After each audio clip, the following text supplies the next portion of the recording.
Good morning. Welcome back, everybody. Well, the Brown Girl Diary is cultivating, creating, and collaborating to understand and uncover the Indo-Caribbean women's experience surrounding identity and culture. It's a three-part panel discussion on anti-Black racism and navigating healthy relationships within the Indo and Afro-Caribbean communities. Joining us live via Skype is our very own Natasha Ramsahai to talk about this series, along with the creator, Ashley Abdul. It's the Tash and Ash Show. Hey, good morning. Good morning. New name. Talk to us about what the series is actually called, Tash. Okay, you want to say it. I know you want to say it. Come on, do it. Okay, I'll try. Let me talk now.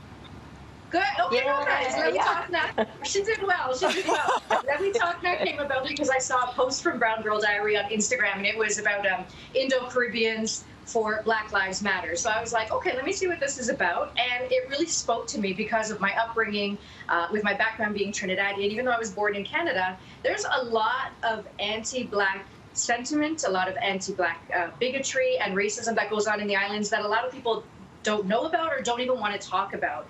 And so I think that our job as allies is really to kind of help to recognize and challenge the anti-Black sentiment that exists and that runs rampant in our community. So it's our job to kind of give people the tools to want to start these conversations.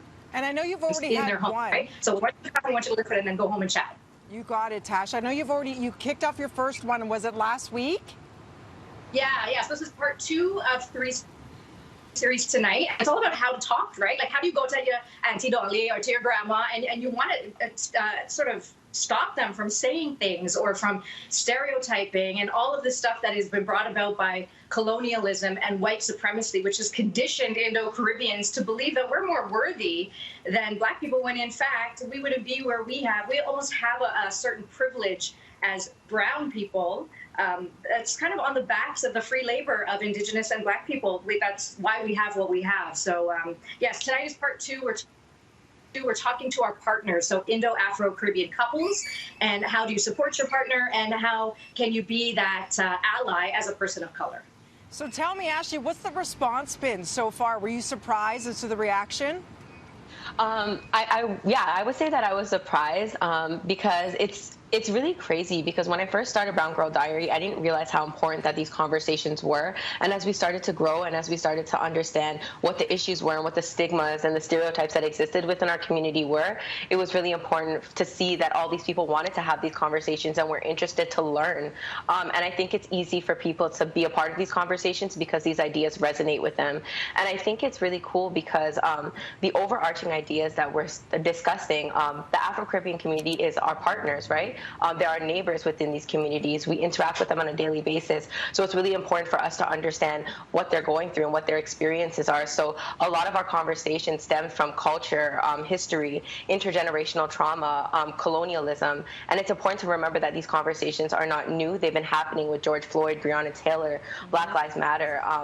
But right now it's an eye-opening experience for everybody. So I'm really happy that people are actually open to being vulnerable and having these conversations. Yes, and that, we all have to get used to that feeling, get comfortable with feeling uncomfortable, which is why we're having these talks, including with the young ones. Tash, I know as a proud mama of 2, you say it's so important to make sure all generations are having these chats.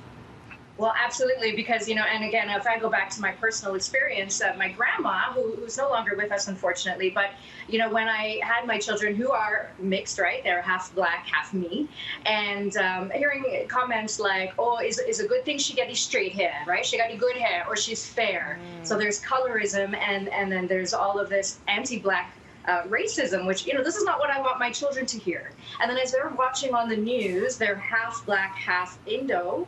How are they feeling when they're, it's like they have to identify with both, right? So I feel like it's going to be a struggle. So that's what we're going to be talking about next week. I mean, listen, a lot of the feedback has been positive. I have gotten a lot of feedback from some Indo-Caribbeans who feel very defensive, and that's the point. Right. You have to be uncomfortable. So the fact that you are uncomfortable, this is a good thing, because now we can talk, right? Speaking of, how do we tune in tonight? Okay, you can actually. Ash, Oh, go. sorry. Go ahead. Oh, okay.